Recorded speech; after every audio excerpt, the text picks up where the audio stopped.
In the winter of 1907, New York City stood on the edge of total collapse. Banks were shutting their doors, crowds screamed outside, vaults demanding money that no longer existed, and the entire American economy hung by a single thread held by one aging man in a private library on Madison Avenue. Because there was no institution powerful enough to stop the bleeding, no central authority to calm the panic, nothing standing between prosperity and ruin except the goodwill of J.P. Morgan himself. And it is here, in this moment of raw fear, that our story truly begins.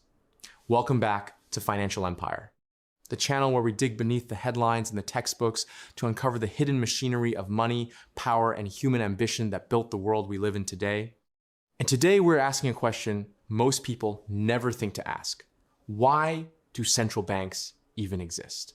To understand that, we have to go back further than 1907, back to 1694, to a war-exhausted England, bankrupt from decades of conflict with France, unable to raise enough gold to fund its navy, desperate enough that a Scottish financier named William Paterson proposed something radical: a private institution that would lend the government money in exchange for the exclusive right to issue currency backed by that debt.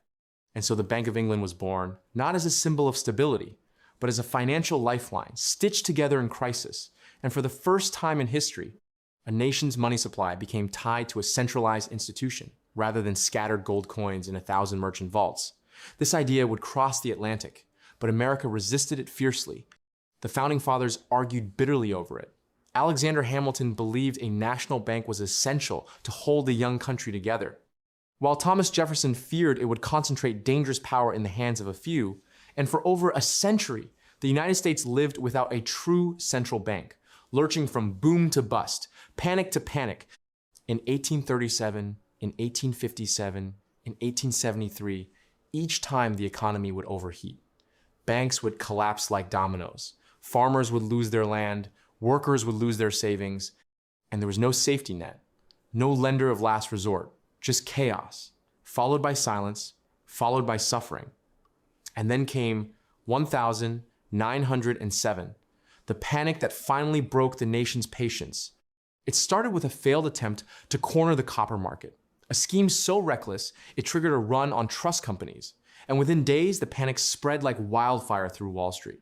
Banks failed, stock prices collapsed, and the government, lacking any central authority to intervene, could do nothing but watch, so J.P.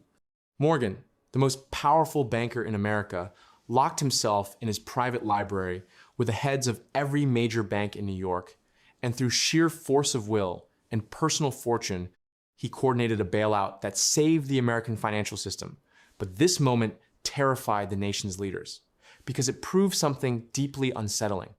The fate of an entire economy had rested in the hands of one man, not an institution, not a government, one man. And if he had chosen differently, or if he had not existed at all, the country might have fallen into total economic collapse. And so the conversation began quietly at first, then urgently. Could America survive without a central bank? In 1910, a group of the nation's most powerful bankers and politicians met in secret on Jekyll Island, Georgia, disguised as duck hunters to avoid suspicion.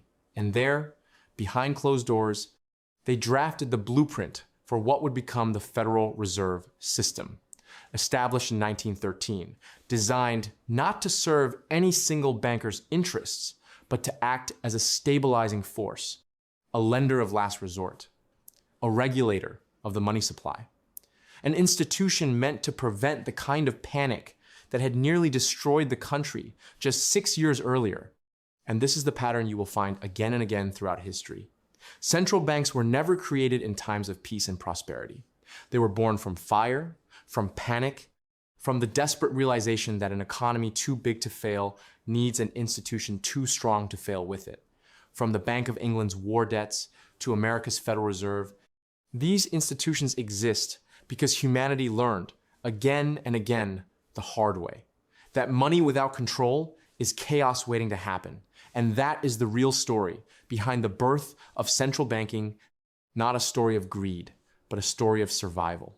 If you enjoyed this journey into the hidden architecture of our financial world, subscribe to Financial Empire, because history has a way of repeating itself, and understanding the past is the only way to see what is coming next.